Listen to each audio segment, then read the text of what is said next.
So I guess if I kick off every year with a review of a Christmas Carol movie, I suppose I can knock them all out in say 100 and maybe 67 some odd years.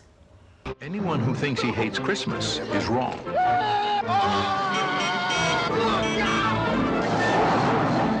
back to Jersey, you moron!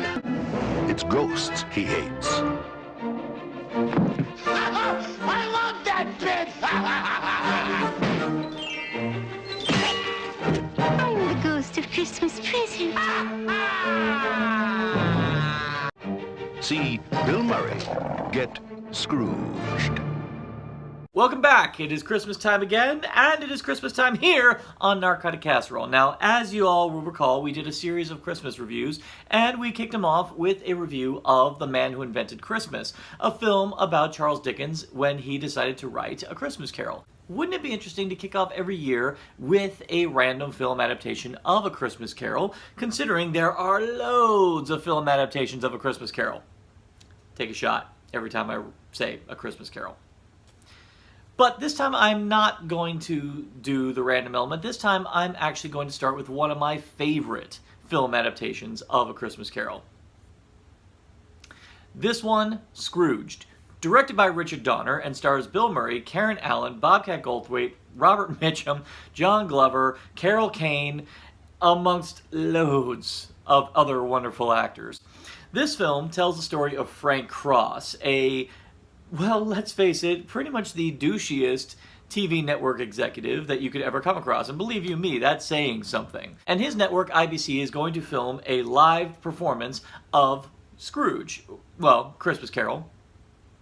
Scrooge, as they call it. He ends up getting a visitation from his former mentor, played by John Forsythe. He gets visited by the three spirits.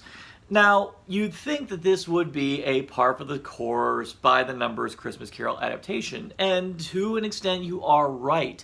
But the thing that makes this one stand out, apart from its modern setting, well, modern in the sense that it was made in the late 80s and early 90s, something like that, but this one actually takes some routes that are actually not available to other adaptations of A Christmas Carol. In most other adaptations, you usually have Scrooge in his autumn years, usually spending those remaining years just trying to make good on everything. Whereas this one, actually, even between his encounters with all the ghosts, he actually does try to make little efforts to better himself. But the problem is, it's not an easy process. You actually see Frank Cross actually try to hold on to that nastiness, kind of like a security blanket, while at the same time trying to rekindle old flames, and then consistently hitting walls, realizing that he just can't do it the way he was, that he actually has to better himself. And then by the very end, you actually do believe that he has this epiphany.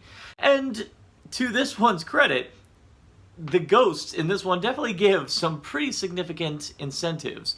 Of course, starting with the Ghost of Christmas Past, where in this case he is a obnoxious New York cabbie. In other versions, the Ghost of Christmas Past is usually a very ethereal, very benevolent spirit.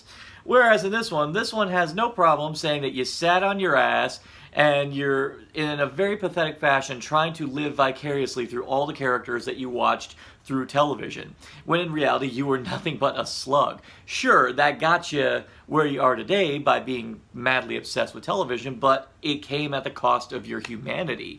And any semblance of humanity that you did have, you gave away because of this little hovel that you made for yourself. And I love the fact that the Ghost of Christmas Past was so blunt and had absolutely no problem saying that you are an idiot and you have no idea what is going on.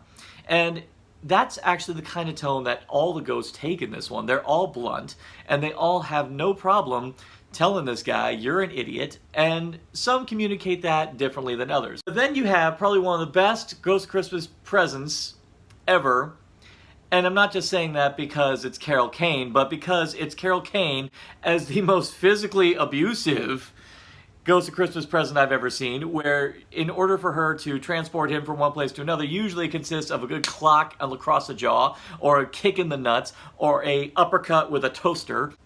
You can't help but love it because Carol Kane has such a manic glee about her in the way she just keeps whacking at him, keeps smacking him in the ear, keeps going to his belly, to whapping him in the face with her wings. And Bill Murray, in his back and forth with Carol Kane on it, is probably some of the funniest, because there is like this desire to rip each other apart. But yet it never distracts from why they're there. It still keeps your focus on the fact that he is there to see what is happening around him that he is oblivious to. And it still does a great job. And then you get to the Ghost of Christmas Future. And that usually, in any adaptations of A Christmas Carol, that's where things get really dark and really sinister. And I will say it is a bit more truncated compared to other adaptations. This one still takes the short time it has and uses it to its peak potential. The visual execution of The Ghost of Christmas Future in this one is very striking. It's almost like this freaky-ass cyborg. You even still have the tortured souls that it keeps protected within him, and that in itself is a masterful work of puppeteering, which is freaky, but simultaneously intriguing. And then, aside from the customary skull face, in this case, it's a television screen that just keeps showing these horrifying, distorted images. So it's a provocative image, and it definitely arrives at just the right time, where Frank Cross is being pursued by a disgruntled former employee, Elliot Loudermilk, played by Bobcat Goldthwait. And you're so caught up in that scene that you are forgetting entirely that the Ghost of Christmas Future is still due, that when he finally shows up, you're just like, oh god, I forgot we still gotta deal with this. The film has a remarkable grasp of its pacing, and actually utilizing it to play with your expectations, because by this point, we know the story. We know all the beats. And this one actually takes the time to focus on little aspects in between the familiar story beats. Now, in most other versions, you've got Scrooge always having to be confronted by the love that he lost. This one, on the other hand, actually utilizes that love story and carries it through, and actually gives Frank Cross an excellent incentive to want to improve on himself, in the form of Claire, played by Karen Allen. Now, most people would wonder, why would a woman like Claire hook up with a guy like Frank Cross? Well, that's another thing this movie does exceptionally well, particularly in the past segments, where you see Frank Cross at a much more humble time, where he didn't really feel like he was going anywhere. And you actually get to see that little glimmer of happiness that he did have when he was with Claire. There's a great scene where you just see them opening presents on Christmas Eve, and you actually get to see them together, and it's really sweet, it's really funny, and you could definitely buy them as a couple. And when it cuts to the inevitable breakup scene, it actually is really sad, but you also can definitely understand how he came to this gradual transition. And it works. It really works. But even better is that the way they cut it off, you definitely get the inkling that there could be room for reconciliation there. And because of the fact that all the other film adaptations have Scrooge in his later years, you definitely know that that ship has sailed.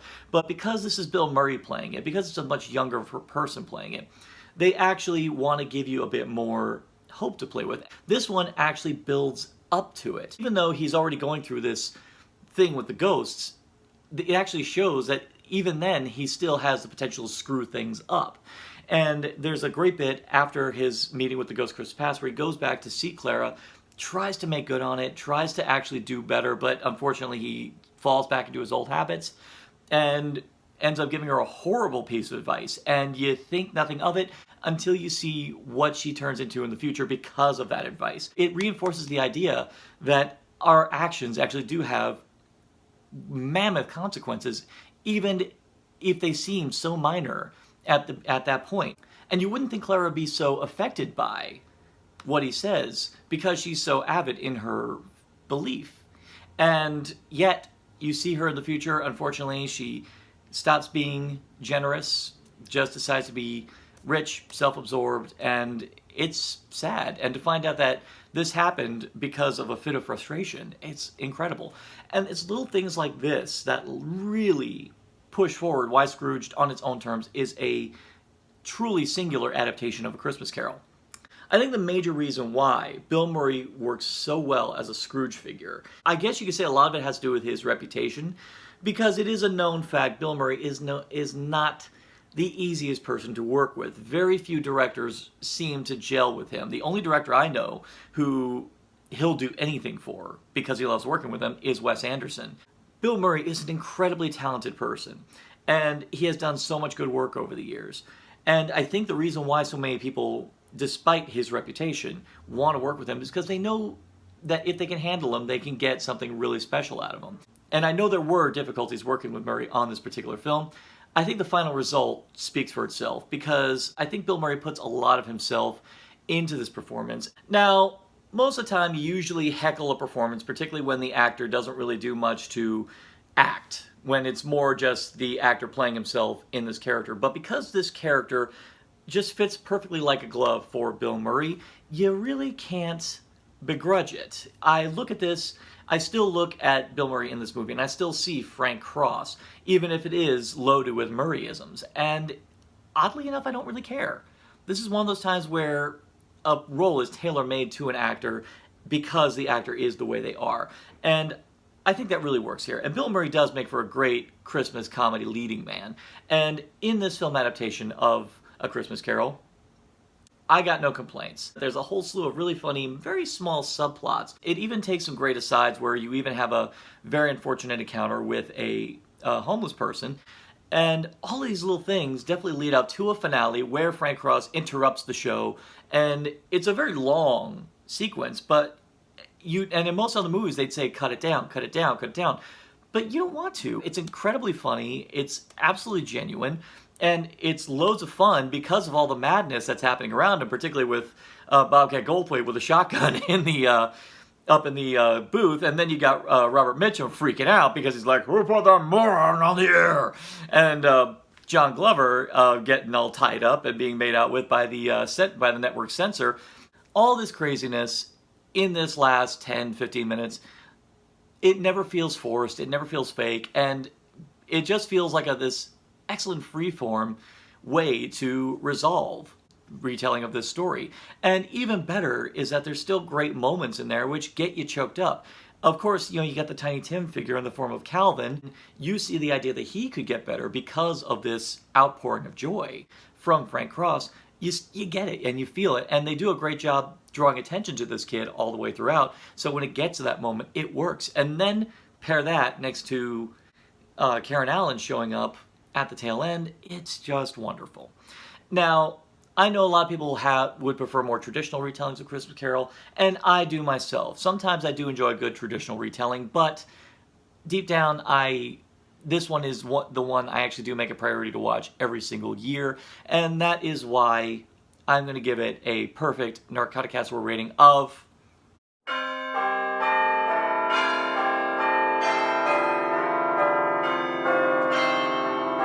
Do you agree? Do you disagree? Do you think that this is a weaker retelling of A Christmas Carol compared to everything else? Leave it all in the comments below if you're still sober. Leave it all.